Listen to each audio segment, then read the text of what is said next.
part. Here we go. Of special runs. Let's see. We did the CCs. We did hand select. We did 30 over 60s. We did cloud 9s, and we did custom authentics. Let's get to this here. I'm going to get to this right now. True historic.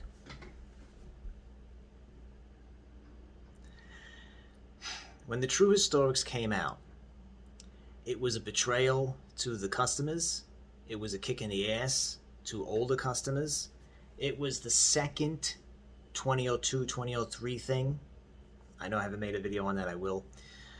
There is no difference between a True Historic and a historic. It's the same guitar. They decided to rebrand the name True Historic to make people buy new guitars. The only thing that changed on a True Historic, you ready for this? There's two things that changed from historic prior to that to now. And I mean prior to, I mean the year before True Historic and the year after True Historic. Right there, the only thing that changed. Knobs and the pick guard. The pick guard is wrong. Yes. True Historic pick guard is incorrect. It has a countersunk around here that's so fucking deep, it's completely wrong. Just flat out wrong. So is up here. This is correct. This is the way it should be. I happen to like this screw. You can have this screw, you can have the flathead screw. I don't like the flathead screw, I like the screw. But this is the correct pick guard. Plastic changed color. They made it whiter. They've been making the plastic whiter for 20 years. Trust me. It used to be pink. The knobs were never correct. We bitched and complained about the knobs for fucking years. These are not Gibson knobs. These are recreation knobs, so these are absolutely correct. They have a skirt around them, okay? And they have dimples in the top. I don't know if you can see this. It's hard to see. You gotta catch the light. See the dimples? They're little dimples in the top. They're stamped in the back, of course. These are aged ones. That's why they're kind of dark. They're actually green. When you look at them, they're more greenish because when underneath them they're green. The knobs, the original knobs, would green from the paint, the metal paint that you put on it. So that's all that changed on True Historics. People went nuts. People went ape shit. They went to buy them because they thought there was something majorly different. And again, this is what happened in 2002 and 2003 and what people tried to do in 2002. And they went out ape shit and they went to buy them. And then 2003 came along and they right up the ass. Gibson did this. Gibson does this. Okay? Because what happened was True Historic end. We went back to VOS. Did anything change on the guitar? No. The COA has changed. So that's the big difference between True Historic. VOS changed. When the True Historic line came out, I was a big I opened my mouth about it on the Les Paul forum to the point where I was told I have to stop with my mouth because Gibson didn't like what I was saying. Well, you know me, I don't fucking shut up for nothing. I don't give a shit. Fuck you and fuck everybody. But I kept going. I did stop because a friend of mine asked me to stop, and I respect the guy who asked me, so I did for a while. But now the gloves are off because it's many years later, and I'll do whatever the fuck, you know. But that's the deal with True Historics. They're not any less or bad, but they're not any better. They're not a step up from anything. They're the same guitar. They just changed the name. That's where VOS comes into play. Okay, that's where Murphy's come into play. We're going to go over that. VOS, what's VOS? VOS is a finish.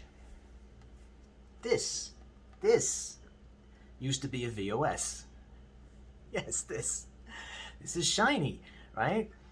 It's used, it's old, and it's, you know, but it's shiny. This came as a VOS.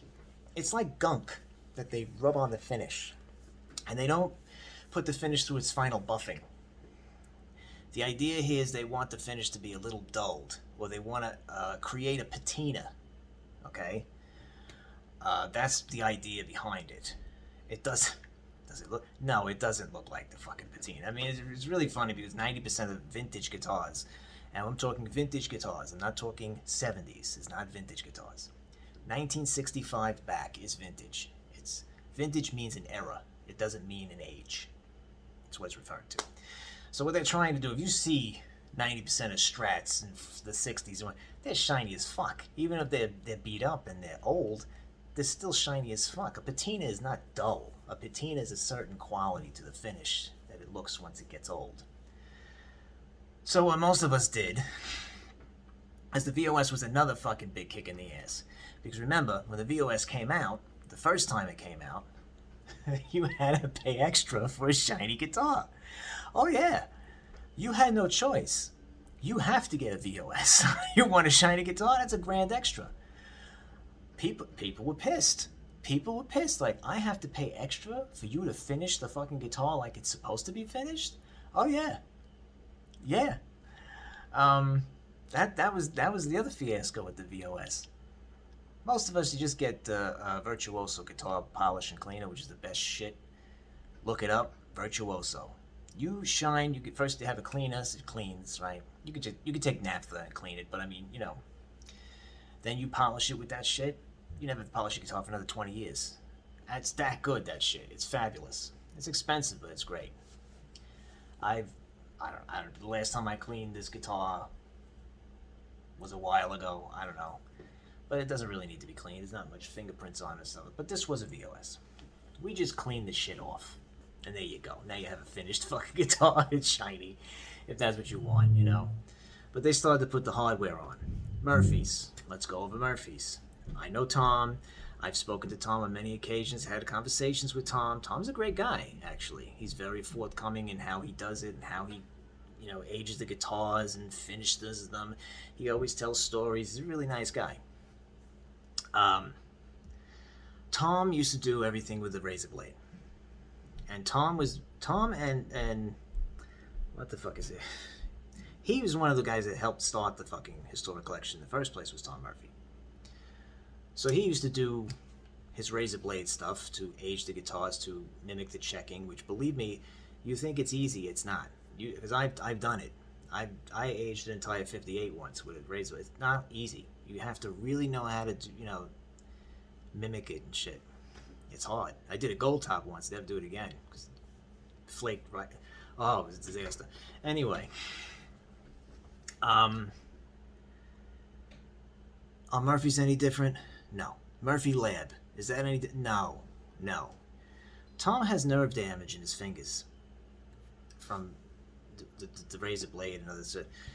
So the last time I spoke to Tom was many years ago, and he said the same thing. He says, I'm teaching people how to do this, you know, in the custom shop so that they can do it.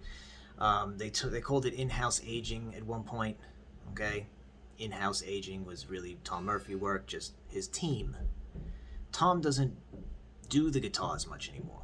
When you have a historic, it says Tom Murphy painted and aged, and they put his face on the fucking COA and all that kind of stuff. Back when, you know, I had my Murphys done, Tom did them himself, you know, so I didn't need his face on the COA because we knew he did it himself. Today it's a different story. Today it's like a big deal, like, oh, I had Tom Murphy do it. Is it different wood? No. Is it a different historic? No. It means that Tom went in the spray booth and went like this. That's what it means. So, do you have a special guitar? No. And don't even go near that bullshit where they say, Gibson Custom Shop says, we reformulated the lacquer and it's a different formula now with the Murphy Lab. That's bullshit. Yep, I said it. I don't give a shit. You changed the formula? I want to see it. Oh no, it's my intellectual property. You're full of shit. You didn't change anything. Because why? Because I could see how you're aging the guitars, and I know how you're aging the guitars, and I know what you're doing. But, suffice to say with that, are they any different guitars? No. They take the guitar off the line, they give it to the, you know, Murphy's team, and they do their stuff. Some of the new Murphys are really nice. Some of them are not so nice. Some of them I look at and I shake my head and oh my fucking god, I can't believe what they're doing. But some of the stuff is nice. They still use the razor blade, yes they do, but they use other means as well. So Murphys are great if you like aged guitars. If you don't like aged guitars, then don't buy a Murphy. What is the big draw about aged guitars? Nothing. They're not any different. They feel different. because their lacquer is all rubbed down, and yeah, the sides are all rolled and checked, and it looks like it looks like this. This my hardware is much better than the hardware that's on fucking Murphy's, because you know they don't age the hardware on Murphy's. They may do it today. Back then they didn't. They had just already aged hardware that they threw in. All Tom did back then was the bodies. That was it. And then they assembled the guitar. People used to complain that, hey, how come the fucking guitar is aged and not the fucking hardware? That's why. We're gonna have to go into another this end of part 4, whatever the fuck this is.